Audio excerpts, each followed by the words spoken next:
안녕하십니까. 월드뉴스로 찾아뵙는 송 작가의 중국 이야기 시간입니다. 안녕하세요. 보미 작가입니다. 네, 오늘 월드뉴스의 주제는 아마존 조프 베조스와 트럼프의 전쟁이라는 주제를 갖고 얘기를 할 건데요. 본편을 들어가기 전에 몇 가지 해외 뉴스에 대한 단신 깔깔이를 한번 해보도록 하겠습니다. 자, 뉴스의 이면을 보고 우리가 몰랐던 부분을 까보는 뉴스 깔깔이 월드뉴스 편인 것이죠. 네. 먼저 안타까운 그 헝가리 부다페스트 그 유람선 사고에 관련된 그 내용들을 좀 정리를 해야 될 것 같습니다. 안타까운 그 죽음이 있었고요. 우리 이제 교포들의 7명 정도가 이제 희생됐을 것으로 보이는데 수색 작업들이 진행되고 있습니다만 워낙 비가 많이 내렸고 물살이 빨라서 이게 뭐 구조나 이런 것들이 쉽지 않은 상황이니까 알고 계실 겁니다. 그래서 이 부분에 대한 원인에 대한 많은 얘기들이 있는데요. 결과적으로는 결국은 당시 이제 그 크루즈선을 운행하던 선장에 과실적으로 이게 좀 모아지고 있습니다. 대표적인 증거들은요. 당시에 이제 많은 배들이 오고 가기 때문에 이런 배들 사이에는 일종의 그 무선 채널들이 오픈돼 있다고 해요. 그래서 이와 같은 경우에 이제 이건 추돌이거든요. 이게 추월을 하려고 했어요. 사실 이 배가 앞에 가는 조그만한 그 35명 탔던 유람선 허블레니아호를 뒤에 쫓아가고 있던 크루즈선 바이킹 시긴호가 추월을 하려고 한 거죠. 근데 이 추월 과정이 있게 되면 사전에 이제 무선을 해줘야 되는 거죠. 나 지금 뒤에 가는데 추월할 거야 라는 내용을 사전에 알려주고 이를 통해 갖고 대비를 할 수 있게 해줘야 되는데 현장에서 이러한 무선 통신이 전혀 잡히지를 않았다는 겁니다.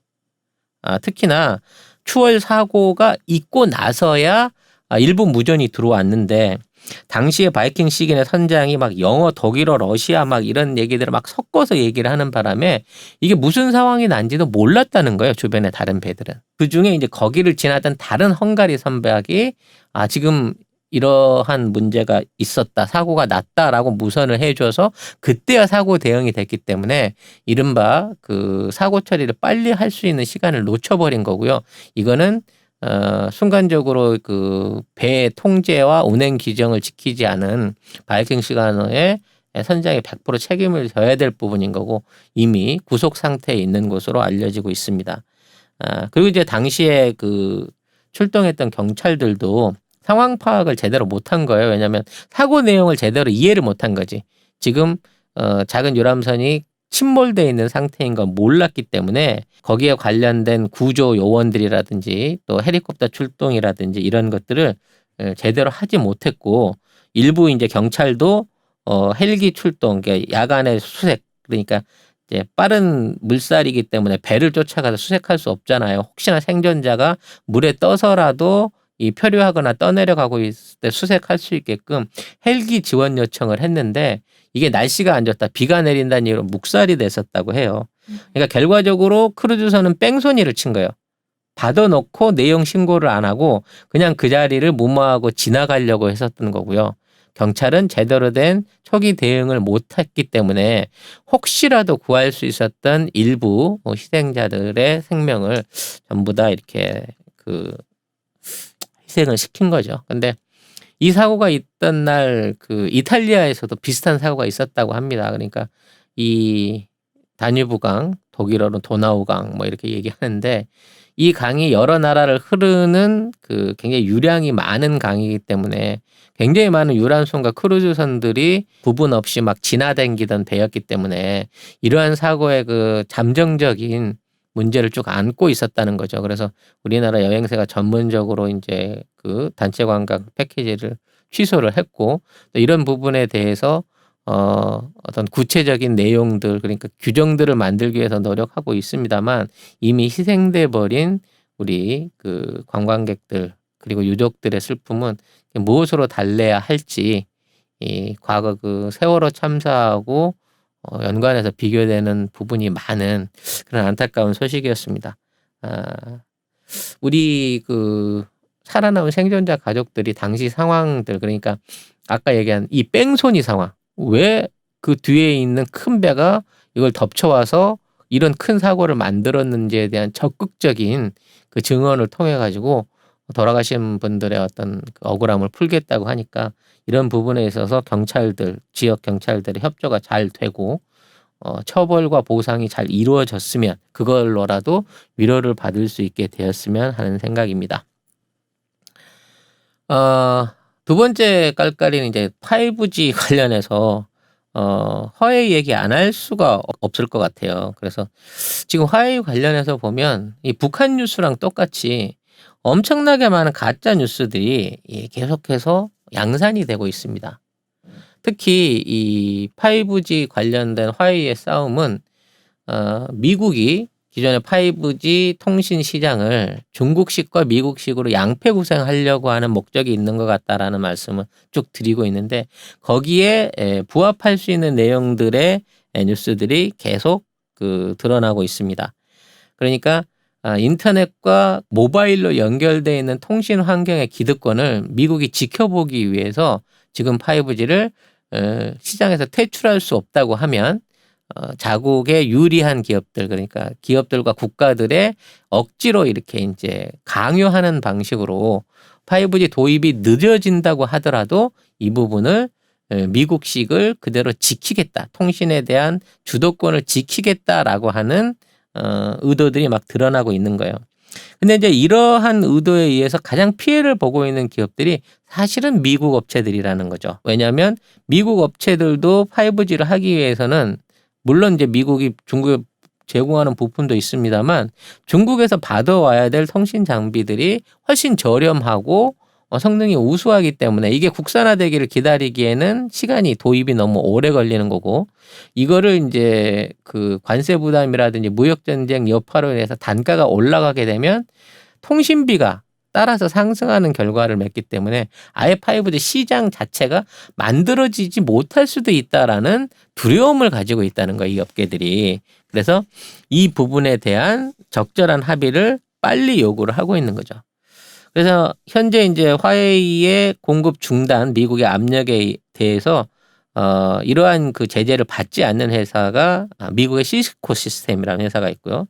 전에 말씀드린 핀란드의 노키아와 스웨덴의 에릭슨, 그리고 미국 정부의 이제 큰 벌금과 보증금을 내고 제재에서 벗어난 ZTE 같은 회사들이 이 화웨이가 만들어낼 물량에 대한 일종의 대체 수요 효과를 받을 수 있을 것으로 보입니다.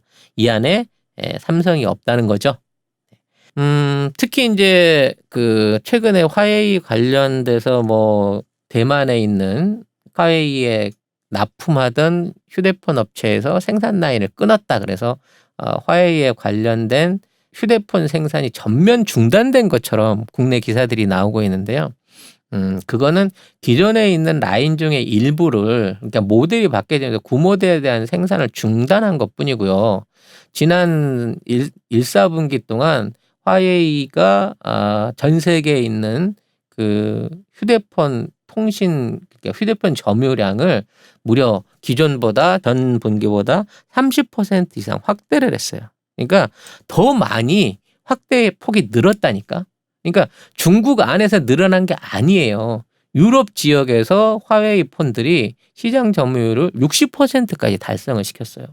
그 얘기는 뭐냐면 미국이 제재를 한다 어쩐다라고 하지만 여기에 대한 실무적인 제재가 일어나지 않고 있는 상황에서 화웨이 폰에 대한 선구매 내지는 땡겨서 미리 구매하는 수요들이 더 늘어났고 1~4분기 때 화웨이 휴대폰은 글로벌 시장 안에서 매출 점유율을 역대 최대치까지 끌어올렸다는 겁니다. 근데 우리 쪽 또는 뭐 일부 미국의 친한 언론들 같은 경우에는 화웨이가 지금 엄청난 위기를 맞고 있다. 업체가 곧 망할 거다라는 식으로 위험한 상황을 연출을 하고 있다는 거죠. 거기에 관련된 여러 가지 거짓말성 기사들은 중국의 IT 기술들에 관련된 그 내용들 한번 정리할 때 설명을 드리고 싶어요. 우리 댓글란에도 그런 질문이 들어와 있는 게 있어요. 와이파이 연맹이랑 브루투스 기술 협회가 화웨이에 대해서 회원 자격을 박탈했다라고 하는 기사가 나갔습니다. 근데 이게 15일 날 나간 기사거든요. 그래서 뭐 화웨이 거는 앞으로 와이파이, USB, 뭐 블루투스를 못 쓰게 될 거다. 그래서 더더욱 시장 진출이 어려워질 거다라고 얘기를 했는데 29일 날 이 와이파이 연맹과 블루투스 기술협회, 반도체 표준협회 등등 여기에 제재를 내렸던 그 회사들이 전부 화웨이의 회원 자격을 복원시켰습니다. 화웨이의 영향력을 무시할 수가 없었다는 얘기죠. 그러니까 보름 동안 이거를 제재한다라고 발표해놓고 미국이랑 똑같은 거야. 슬그머니 그 회원 자격을 복귀를 시켰는데 여기에 관련된 추가 보도는 전혀 없다는 거예요. 그러니까 우리 사람들은 아직도 그때 게시판 글만 보고 지금 2주가 지나서 그러한 제재들이 사실상 사라졌는데 그대로 남아있는 것처럼 얘기를 하고 있다는 거죠. 작년도에 비해서 올해 중화권 그러니까 중국권 안에서는 판매율이 69% 거의 한 배 반이 넘게 는 거고요. 유럽에서도 33% 이상을 올리고 있고 동남아에서도 30% 이상을 점유함으로써 사실 3위하고 간격 그러니까 애플하고의 간격을 멀찌감치 벌렸고 삼성폰하고는 거의 근접할 수준까지 오히려 휴대폰 매출을 더 늘리고 있다. 이게 정론인 겁니다. 특히 미국에 있는 그 월가에서 화웨이에 대한 그 긍정적인 평가가 나오고 있다는데 우리가 특히 주목을 해야 됩니다. 무슨 얘기냐면 화웨이가 회사채를 발행을 했어요. 그걸 미국 시장에서 발행을 했단 말이죠. 그러니까 달러화로 회사채 발행을 했는데 미국이 트럼프가 이 화웨이를 제재한다 그래갖고 화웨이의 회사채 수익률이 떨어졌느냐 거의 그 정도 수준을 유지하고 있다는 겁니다. 그리고 우리나라의 그 애널리스트들이 분석해 놓은 걸 보면 결국 2025년도에 삼성은 화웨이한테 휴대폰 1위 자리를 뺏길 거다.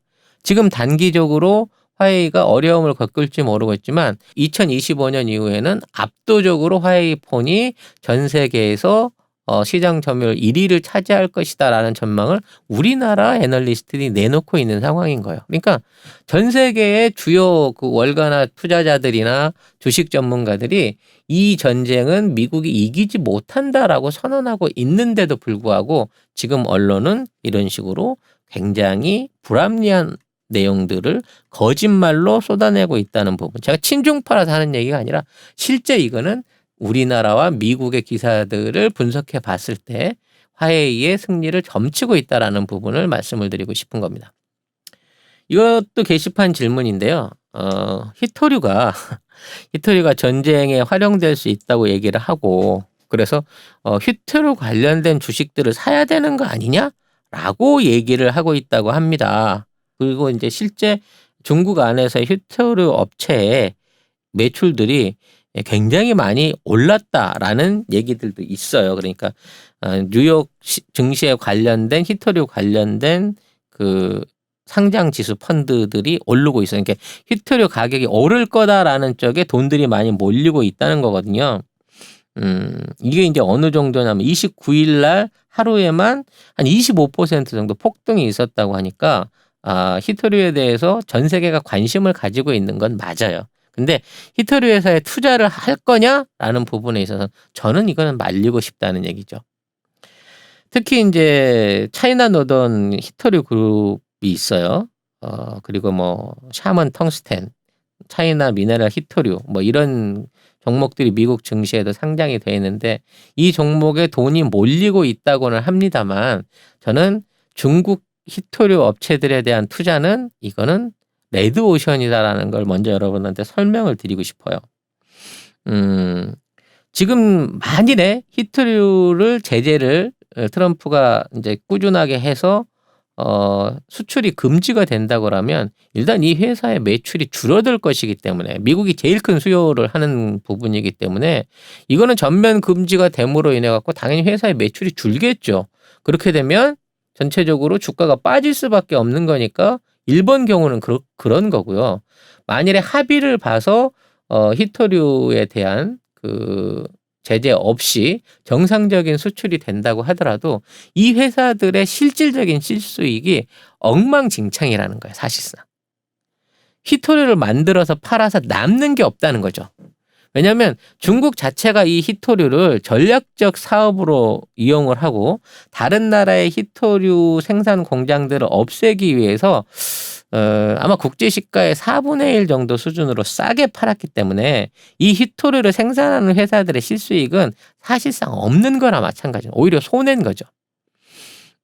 이거는 중국 정부가 지금 희토류 업체를 지원해서 희토류 광산을 개척하고 이걸 재련하는 과정에 생긴 각종 오염물들, 부산물들을 국가 세금으로 처리를 해주고 있기 때문에 이 부분에 대한 기업 유지가 가능한 겁니다. 그러니까 얘네들은 채굴 해갖고 갖고 온 그 희토류들을 가공하거나 뭐 이렇게 추출하는 과정 쪽에서 이거를 제조하는 역할만 하고 있고 그 가격도 국제 시세에 한 4분의 1로 팔고 있는 상황인 건데 이 과정에서 만들어지는 모든 부산물과 공해 처리를 중국 정부가 보조금을 줘서 해결하고 있다는 거죠. 그러니까 중국도 이따위로 희토류 사업을 해갖고는 경쟁력이 없다는 겁니다. 그래서 한때 중국에 난립해갖고 있는 희토류 그 업체들 중에 이거를 구조조정해가지고 거의 10개 중에 한두 개만 남겨놓고 그러니까 20% 정도만 남겨놓고 전부 다 희토류 생산하는 공장, 지역 공장들을 정리를 하고 있는 게 사실상 지금의 현실이라는 거죠. 그리고 희토류에 대한 중국 독점을 걱정하는 이제 서구 국가들이나 어떤 기술 국가들 같은 경우에는 희토류를 쓰지 않고 그만한 물성을 대체할 수 있는 작업들을 집중적으로 진행을 하고 있어요. 어쩔 수 없이 필수적으로 안 써도 되는 부분에는 희토류를 안 쓰고 제품을 만드는 단가가 좀 높더라도 그런 방향으로 이게 이제 점점 더 개선이 돼가고 있는 거죠. 그리고 미국도 중국이 이걸 자원 무기화 할 것을 대비해서 10년 안에 희토류 전체를 자급자족할 수 있는 시스템을 만들겠다라고 얘기를 하고 있어요. 이 얘기는 자기네들이 공장이나 기술을 제공하고 남미라든지 아프리카 같은 저개발 국가의 희토류들을 자기들이 비싸게 사줌으로 인해 가지고 중국의 현재 희토류 독점을 막겠다라고 선언을 하고 있는 거죠. 그러니까 결국은 희토류 산업은 지금보다도 점점 더 나빠질 가능성이 높다고 봐야 되는 겁니다. 그리고 중국 입장에서도 희토류 공장을 돌려서 올리는 매출액의 약 6배를 환경오염 정화를 위해서 쓰고 있는 상황이기 때문에 중국도 단가를 조만간 올리거나 아니면 생산을 줄이는 방식으로 해갖고 이 비용을 구조조정해야 되는 거기 때문에 희토류에 대한 어떤 열풍 그리고 지금의 어떤 그 희토류 주식에 대한 장기적인 투자는 절대 해서는 안 된다라는 그 답변을 드리고 싶습니다. 이 정도로 이제 깔깔이 뉴스를 정리하고요. 오늘 하려고 한 얘기는 아까도 말씀드렸다시피 트럼프와 제프 베조스라고도 하는데 베이조스 아마존 그 최고 경영자의 정치적 다툼에 대한 얘기를 좀 하고 싶습니다. 사실 이거는 아마존 창업자의 불륜과 이혼에서 이게 시작이 된 겁니다. 제프 베이조스의 아내가 이제 맥킨지 베이조스라고 그 부인이 있는데요. 이 두 사람이 지금에 있는 아마존의 주식의 75%를 보유하고 있어요. 그러니까 사실상 그 상장은 돼 있지만 거의 개인 회사에 가깝지. 두 부부가 차지하고 있는 지분이 이렇게 크니까. 그래서 이 지분들 중에 부인이 위자료로 떼갖고 간 돈이 약 40조 원 정도 돼요. 40조 원.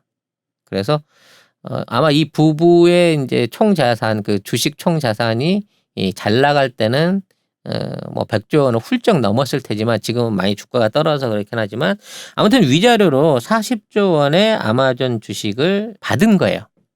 그러니까 분할을 받은 거죠. 근데 이거를 분할해서 갖고 나가는 게 아니라 이 주식에 대한 모든 운영권, 그러니까 재산권만 부인이 갖고 가고 이 운영권과 의결권을 남편한테 주는 조건으로 이것들을 분할을 받아서 가지게 됐습니다.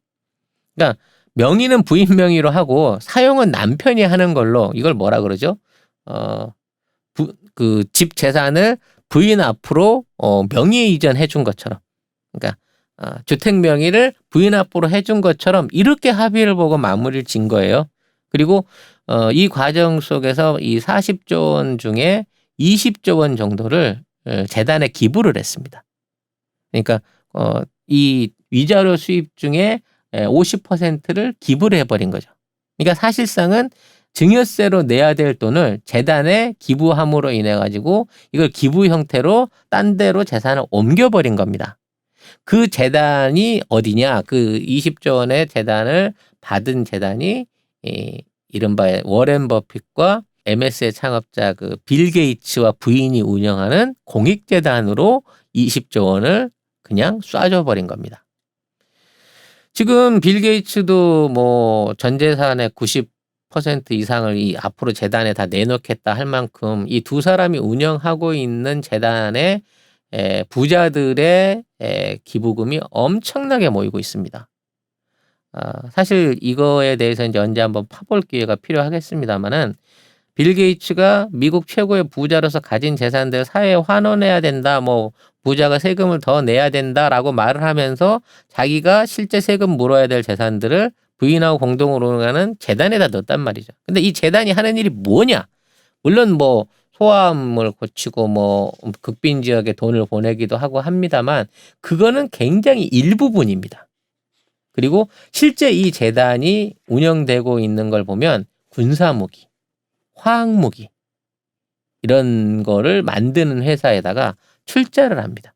즉 MS 재단이 빌 게이츠 재단이 운영하고 있는 그 자금들의 주요 사용처가 아까도 얘기했지만 화학무기 관련한 제품들과 생화학무기에 대비한 약품을 만드는 바이오 회사에 많이 출자가 돼 있고 그 다음으로 많이 출자돼 있는 회사가 이른바 그 핵 재처리, 그러니까 사용 후 폐기 핵연료를 다시 재처리해가지고 응집해가지고 연료나 이런 걸로 재활용할 수 있는 그쪽 기술을 개발하는 쪽에 투자를 하고 있다는 거죠.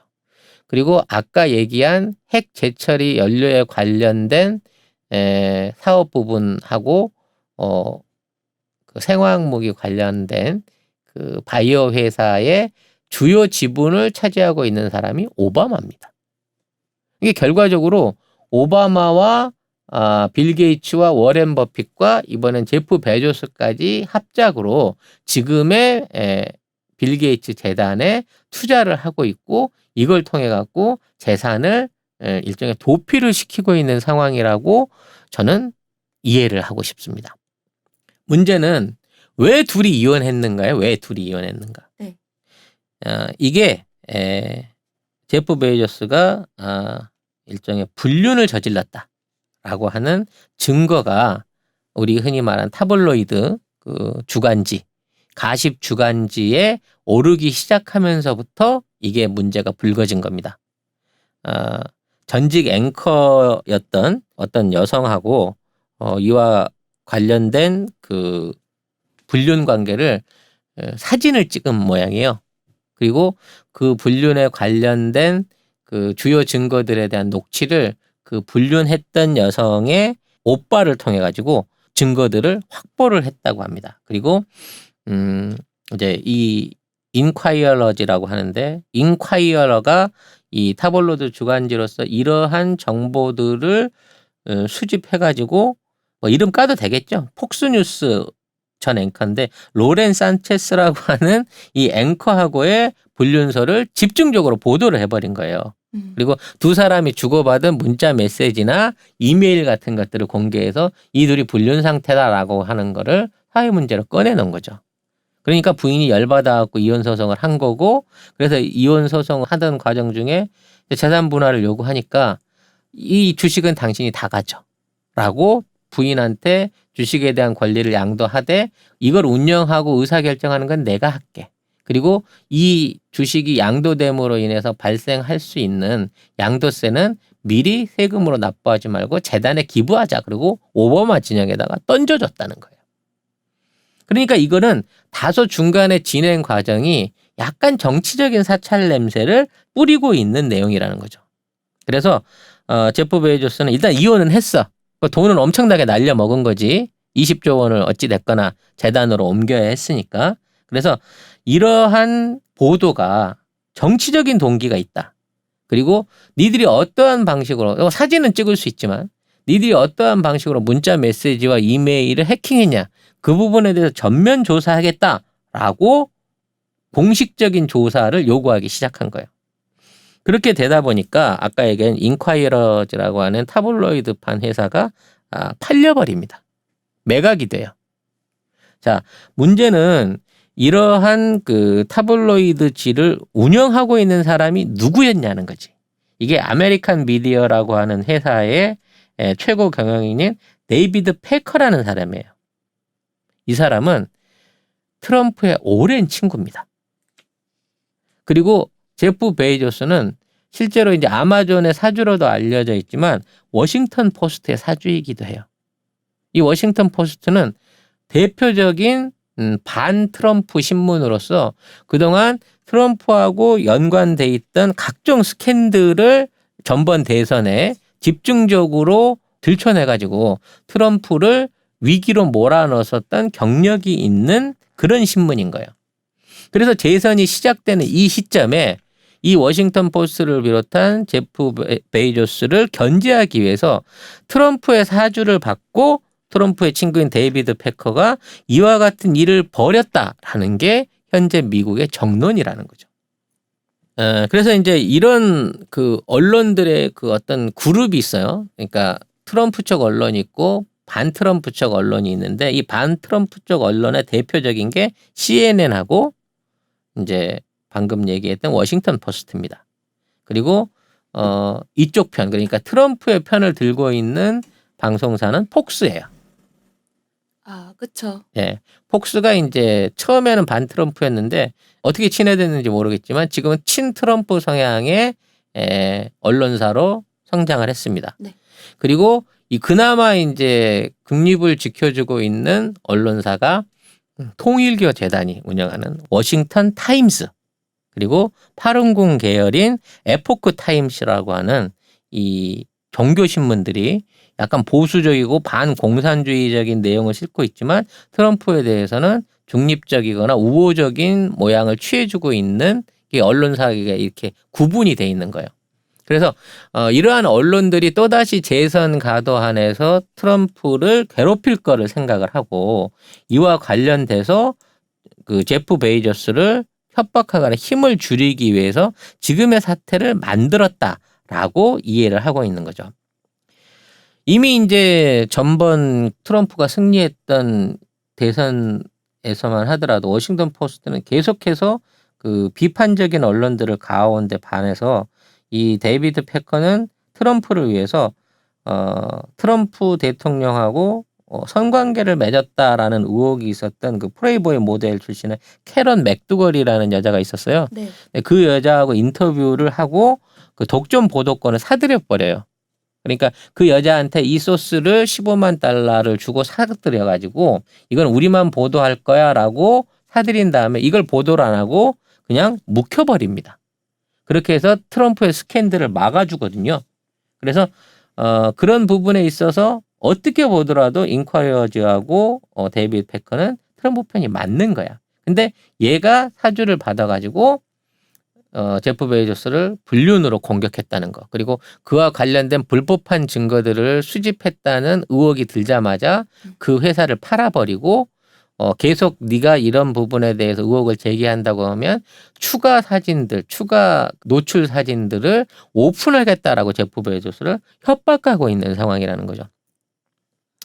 어찌됐거나 차기 대통령 선거 안에서 이미 한번 트럼프한테 뜨거운 맛을 봤던 민주계 진영들하고 이 IT 업계 전반은 전부 반 트럼프 세력으로 똘똘 뭉쳐질 걸로 봐요. 특히 아까 얘기했던 뭐 마이크로소프트도 그렇고 페이스북도 그렇고 이런 그 IT 관련된 회사들은 트럼프의 이른바 굴뚝 선호주의 사상 그러니까 제품을 직접 만들거나 석유를 캐거나 송유관을 깔거나 하는 이런 굴뚝 공장들에 대한 선호와 그쪽에 대한 일방적인 편애를 도저히 용서할 수가 없는 거예요. 즉 IT라든지 이런 회사들은 어떤 실적보다는 이 회사의 미래 가능성을 가지고 거기에 대한 주식이 가격이 오르고 투자자들에 대한 투자를 끌어들여서 뭐 신기술이라든지 어떤 새로운 어떤 사업 분야를 개척하고 그걸 선도해 나가면서 끌어가기 때문에 이 금융 시스템이라든지 IT 전반에 대한 지원이 절대적으로 필요한 건데 트럼프는 이걸 할 생각을 전혀 안 하고 있거든요. 그리고 그런 기업들은 나라의 돈을 빼먹는 또는 금융 조작을 위해서 불로소득을 올리는 나쁜 기업이다라고 하는 그 생각을 갖고 있고 그런 방향으로 미국 경제를 이제 일종의 그 비틀어 놨었기 때문에 이번에 트럼프의 조치는 단순하게 제프 베이조스 아마존뿐만이 아닌 IT 업계 전반을 제재하려고 하는 움직임으로 확대되고 있다는 게 더 큰 문제인 거죠.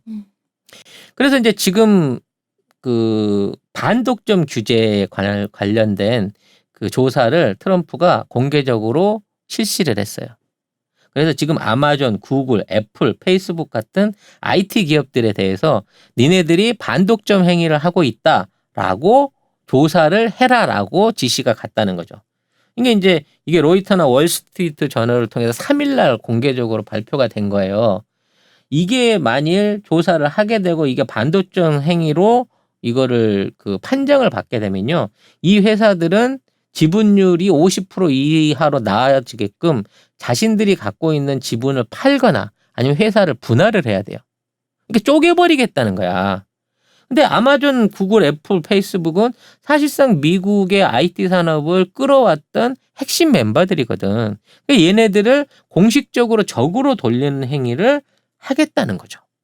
그래서 아마존하고 페이스북은 이제 연방거래위원회, 이거는 독점에 관련된 연방거래위원회에서 바로 직접적으로 조지고 있는 거고 이 대표자가 친민주 성향의 워싱턴 포스트 운영자 제프 베이조스 그리고 페이스북은 늘 얘기하지만 마이크 주커버그가 조만간에 민주당의 대선 후보로 나서거나 대선 캠페인을 지원할 가능성이 높아 보이는 얘네들은 신속한 조치가 가능한 연방거래위원회에서 조사를 시키고 그다음에 애플과 구글은 법무부가 조사를 하기 시작했다는 거죠.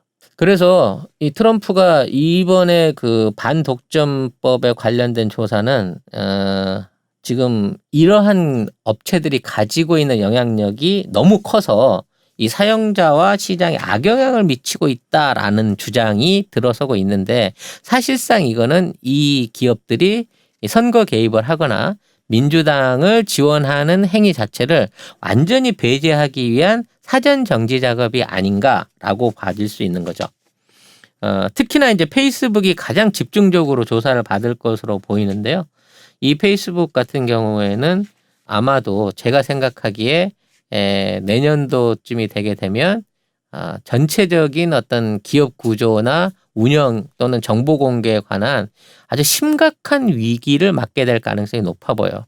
그래서 이제 페이스북 창업자가 뭐 전 재산의 99%를 사회에 기부하겠다라고 먼저 선빵을 놓긴 했는데 그렇다 손 치더라도 페이스북에 관한 어떤 트럼프의 공격은 멈추지 않을 것이다라고 판단이 됩니다.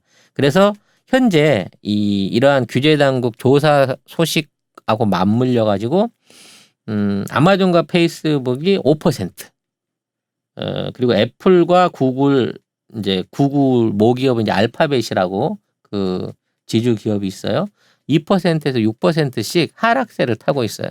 근데 이게 트럼프 정권 내내 이미 한 30% 이상 IT 기업들이 주가가 하락한 상태이기 때문에 지금 상황에서 5%, 7%대는 최전성기 때 지금 IT 버블이 그게 있을 때를 따지면 한꺼번에 12에서 10% 이상의 주가가 추가로 빠진 거나 마찬가지란 얘기죠. 아무튼 이러한 그 IT 기업에 대한 탄압은 다분히 이제 정치적인 부분에서 일어나고 있는 거고요.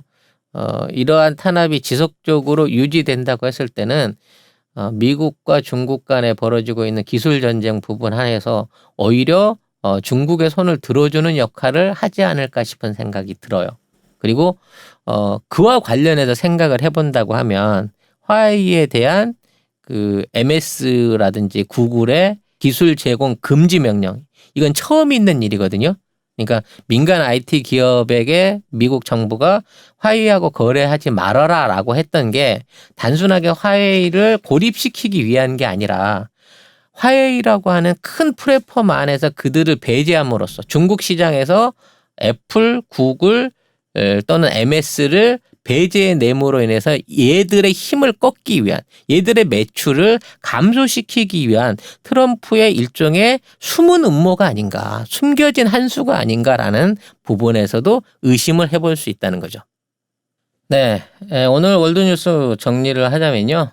지금 트럼프는 자신의 대선을 위해서 기존에 미국의 어떤 지식산업의 IT의 근간을 이루었던 기업들을 재조사하고 그 기업의 총수들을 여러 가지 방법으로 탄압하고 있습니다.